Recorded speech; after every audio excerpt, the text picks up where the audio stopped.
In this video, I'm going to show you why sting endings are so powerful for TV placements. Let's go. All right, so I found out about some new placements, a bunch of them on my last royalty statement and some cue sheets that come in over the past quarter or so. So I decided to pick one out and break the joint down. So the interesting thing about this is it was placed on a Netflix show, a new Netflix show called, what was it? Hack My Home. It was Hack My Home episode 6.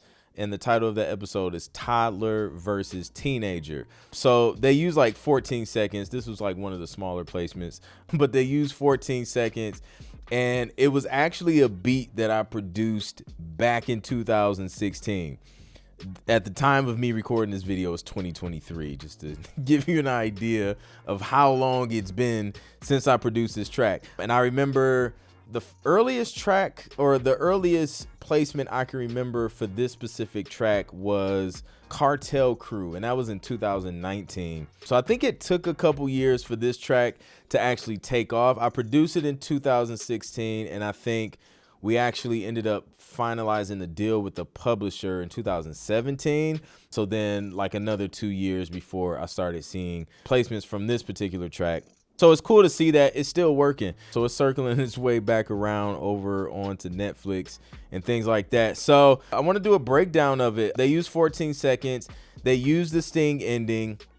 And the reason why sting endings are so powerful for TV placements is because no matter what part of the track they use, like the editors use, they can always pull that sting ending, if you did it properly, and place it wherever they edit your music to be able to transition to the next scene. I'm going to show you exactly how that was used in this situation.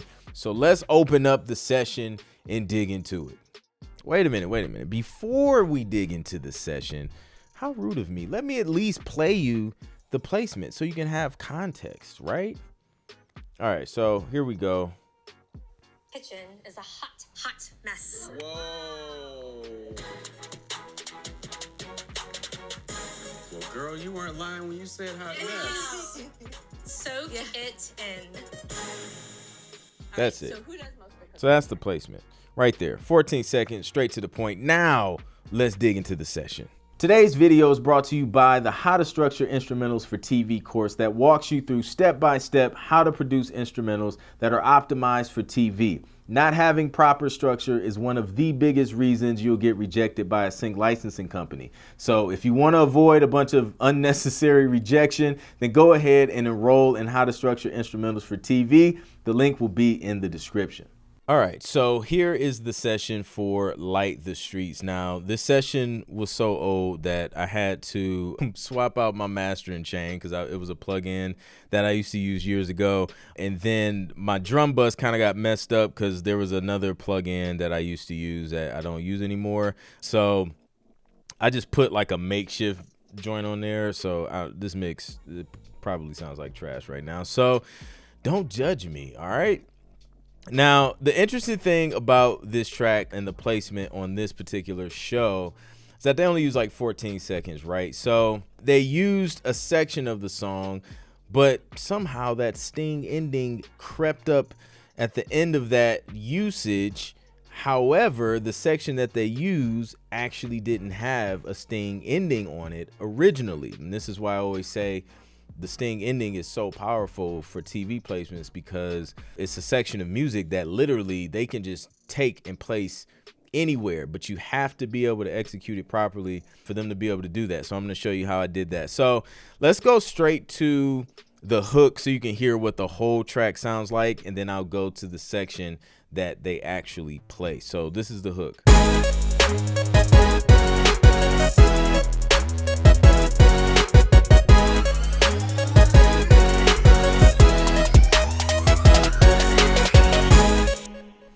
Right, so that's the hook, nothing crazy, nothing too fancy. And then the section they use, as you can hear, as you heard on the placement, they came in on a snare roll. So that's why I always like to add some type of transitional element, because sometimes what happens is, you know, say they only want to use like this section here or even the hook. Sometimes this may not be exactly like 15 seconds if they're looking for just a 15-second spot to fill up, right? So this is 11 seconds.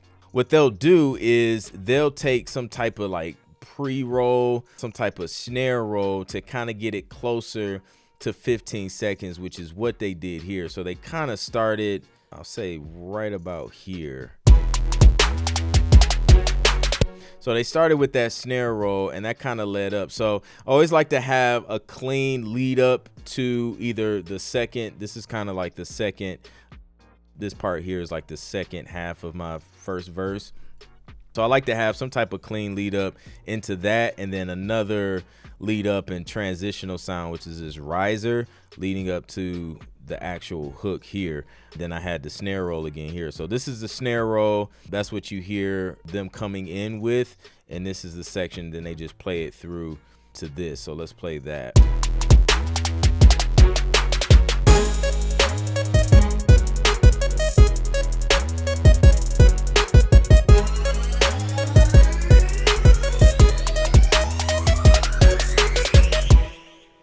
All right, so the strings was something that was also different. So I had to go in and swap them, but they're not right. They have to be tweaked or adjusted. Something's weird there. But so pretty much that's the section they used, but they still needed to transition to the next scene where the people started talking about the kitchen and all of that stuff. So they needed that sting ending. Now, if you listen to this, this isn't a clean sting ending, and honestly I would have did this a little bit different today than I did then, but it still worked out because I at least had one sting ending in this track. So this is the hook, and then this is like the second verse.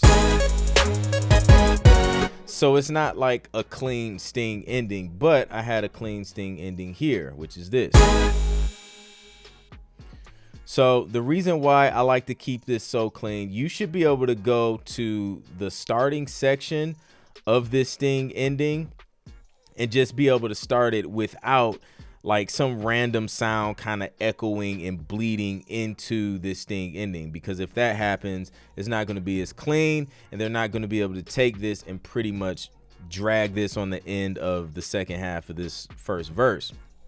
So when you do your sting endings, make sure it's clean. You know, my riser sound here, that sound stops when the sting ending comes in. You know, snares, the kick hits once, but I take all my snares out, hi-hat stop, everything stops except for crash, kick, and then that one note that all of the other sounds are hitting to make that sting ending. So now what an editor is able to do is they're able to say, hey, okay, I want to use this section here, but then I need to transition into the next scene. So I'm going to just take this sting ending, give it a nice clean cut right here because there's no other sounds interfering or bleeding into that transition. And then I can just take that, and they can just take it and drag it right here. And then they have this section with the sting ending that makes a nice 15 second cue. So that's what I mean when I say, you know, you want to give your editors flexibility when you're structuring your music for TV, because these are the things that they're going to need when they're chopping your music up. You know, you want to make sure you have clean edit points. You want to make sure you have transitional sounds that they can use to kind of get, you know, more or less timing for a particular cue so they can fit it in the spot that they need to fit it in. So let's play the whole track so you can kind of hear what that sounds like.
And that's it. That's the track, Light the Streets. Made it a long time ago. And guess what? It's still getting placed today on new shows on Netflix and airing all over the world. So if you want to learn how to get your music placed in TV and film and do it the right way and know how to structure it the right way, the link to the Road to 10 Placements course will be in the description. Go check that out, enroll, and come on, figure out a way to get your music off of your computer and into the hands of somebody who can actually use it and pay you for it.